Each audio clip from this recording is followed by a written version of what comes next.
मोहब्बत हर कोई चाहता है, मगर देना एक चुनौती है। मोहब्बत हर कोई चाहता है, पर देना एक चुनौती है।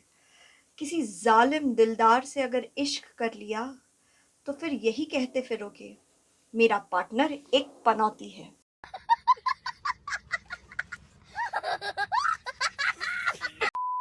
देखिए, कई लोग प्यार करने लगते हैं, लेकिन प्यार सोच समझ के करना बहुत ज़्यादा ज़रूरी होता है। रूल्स ऑफ डेटिंग इम्पॉर्टेंट है। जो इम्पोर्टेंट रूल्स ऑफ डेटिंग है, उन्हें अगर आपको जानना है, तो इस वीडियो को आखिर तक देखना ही होगा ना। नमस्कार, मैं मनोवैज्ञानिक डॉक्टर मयूरिका दास विश्वास और स्वागत है आपका योर सर्वाइवल मॉडल में। हमारे समय के महान मनोवैज्ञानिक डैन एरियली ने शोध किया और ये पाया है कि लोग अपनी ही लीग में डेट करते हैं, अपनी ही लीग में पार्टनर ढूंढते हैं। इसका मतलब क्या है? मतलब ये है कि जैसा हम खुद को समझते हैं आकर्षक, हम ठीक उसी लेवल का एक आकर्षक इंसान ढूंढेंगे।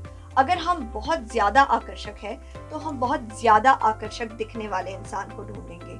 अगर हम अपने आप को 50-50 आकर्षक मानते हैं और लगते भी है, तो हम उसी तरीके का 50-50 आकर्षक इंसान ढूंढेंगे। और अगर हम अपने आप को कम आकर्षक मानते हैं, तो कम आकर्षक इंसान को ढूंढेंगे पार्टनर के हिसाब से। डैन एरियली ने यह भी पाया है कि इंसान अपने आकर्षक होने का आकलन बिल्कुल वैसा ही करता है जैसे लोग उसको लेके करते हैं। यानी कि अगर लोग मानेंगे कि आप 5 आउट ऑफ 10 हैं, तो आपको लगभग ये पता ही होता है और आप अपने आप को 5 के आसपास का ही कुछ नंबर देंगे।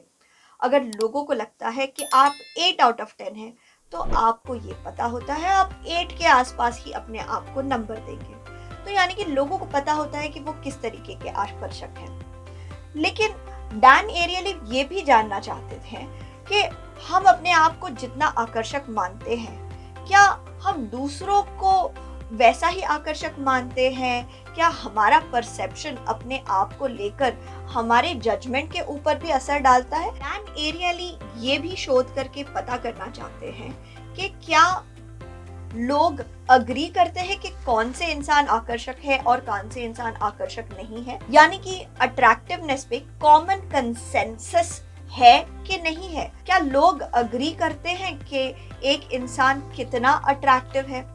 तो हॉट और नॉट नाम के वेबसाइट पे किए गए शोध के अनुसार उन्होंने देखा कि एक इंसान कितना अट्रैक्टिव है या नहीं है, इसके ऊपर जनरल पब्लिक एक अग्रीमेंट पे आती है। यानी कि वो लोग जो हमें सिनेमा घर के पर्दों पे दिखाई देते हैं ना, जो आकर्षक बोल के प्रेजेंट किए जाते हैं, जनरल लाइफ में भी उन्हें दूसरे लोग आकर्षक ही मानेंगे।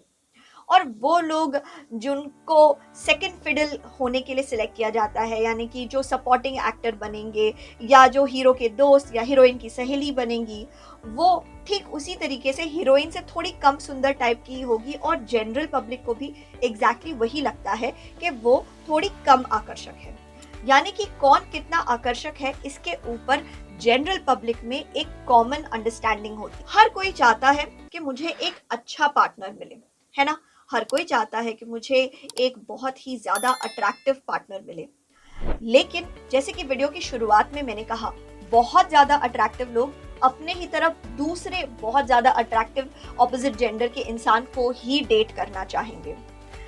तो जो कम अट्रैक्टिव लोग हैं, क्या उनका चांस है कि उनको बहुत ज्यादा अट्रैक्टिव पार्टनर मिल सकता है? मोस्टली उनका चांस थोड़ा कम है, अनलेस जब तक कि वो किसी क्षेत्र में बहुत ज्यादा आगे नहीं बढ़ जाते। जैसे कि भले ही वो चेहरे से बहुत ज्यादा अट्रैक्टिव नहीं है, लेकिन बहुत ज्यादा पैसे वाले हैं, बहुत कमाते हैं, बहुत अच्छे परिवार से आ रहे हैं, यानी कि किसी और क्षेत्र में बहुत आगे है, तभी उनका चांस है कि वो बहुत ज्यादा अट्रैक्टिव इंसान को डेट कर पाएंगे। लेकिन जो लोग कम अट्रैक्टिव होते हैं ना, वो भले बहुत ज्यादा अट्रैक्टिव इंसान को डेट नहीं कर पाए, वो जिस इंसान को डेट करने लगते हैं, उस इंसान को लेके वो अपने दिमाग में पॉजिटिव विचार बनाने लगते हैं। यानी कि अगर उन्हें मिला है थोड़ा कम अट्रैक्टिव पार्टनर उन्हीं के जैसा, तो वो अपने मन ही मन कहने लगेंगे कि शक्ल इतनी ज्यादा इंपॉर्टेंट नहीं होती, मन इम्पॉर्टेंट होता है, विश्वास कर पाना इम्पॉर्टेंट होता है, अंडरस्टैंडिंग इम्पॉर्टेंट होती है। आप समझ रहे हैं मेरी बात? यानी कि हमारी एक्सपेक्टेशन तो यही होती है कि हमें बहुत ही ऑसम पार्टनर मिले, लेकिन अगर हमें पता होगा कि बहुत ही गुड लुकिंग पार्टनर हमको नहीं मिलने वाला, तो तब भी हम अपने लिए पार्टनर तो ढूंढ लेंगे, लेकिन हम अपने मन में एडजस्टमेंट करने लगेंगे इस नए पार्टनर को लेके। हम अपने मन में एडजस्टमेंट करने लगेंगे कि ठीक है, अगर मेरा पार्टनर बहुत ज़्यादा अट्रैक्टिव नहीं है तो कोई बात नहीं, लेकिन उसमें दूसरे गुण हैं जो मुझे खुशी देने वाली हैं। ये अपने मन में जो एडजस्टमेंट करना होता है ना, इसे कहते हैं दिमाग के कॉग्निटिव डिसोनेंस को कम करना।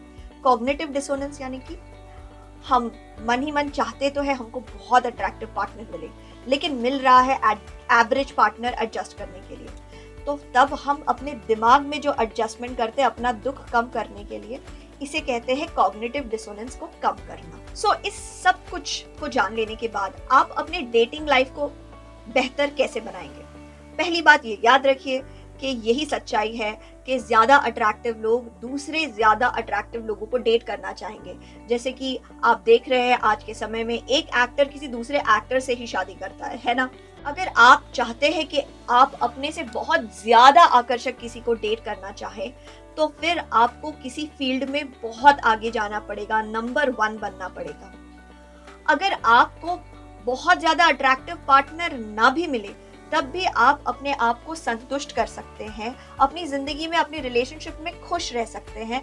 बस अपने आप को याद दिलाइए कि रिलेशनशिप में शक्ल के अलावा दूसरी चीज़ें भी इम्पॉर्टेंट होती हैं। अगली बात ये कि कोई भी एवरेज दिखने वाला इंसान अपने लुक्स के ऊपर, बिहेवियर के ऊपर, ज्ञान के ऊपर काम करके अपने से बहुत ज़्यादा अट्रैक्टिव इंसान को डेट कर सकता है।